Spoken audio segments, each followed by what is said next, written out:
The analogy would be your house or your personal car. If you don't change the oil, it's going to break down and be a lot more expensive than just changing that oil every 5,000 miles.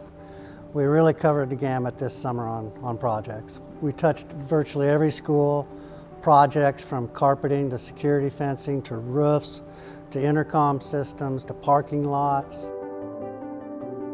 This year for safety was the making sure all of our campuses are enclosed with 6-foot fencing. It came from a safety audit that the district had performed by an outside service a few years back, and one of the things that's really changed is instead of thinking from a building from the inside out security, it's to work from the outside in.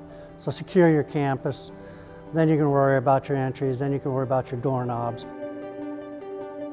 If you've noticed our newer schools, when you walk in the front door, there's a set of doors that make you go into the office. You can't just walk into the school.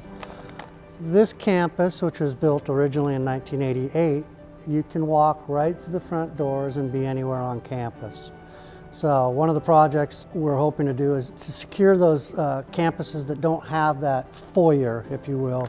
So it's a matter of putting in a set of double doors and electronic locks. So I came here in 2003 to oversee the building of the new schools, and we ended up with double levee failures twice. And your focus really at that time becomes safe, dry, and warm, and that's it. You don't talk about air conditioning, we don't talk about aesthetics, painting, we don't talk about gym floors, we don't talk about new carpet.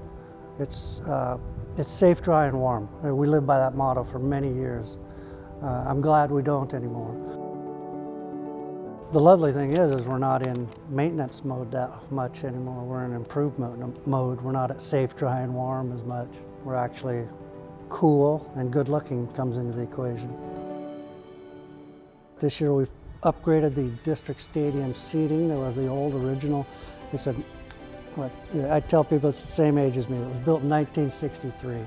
Same handrails, same steps, same seating. We tore all of that out, put in all new aluminum seating. We added new stairs, we added railings, and we also replaced the visitors' bleachers, which in 1982 is where I had my senior picture taken.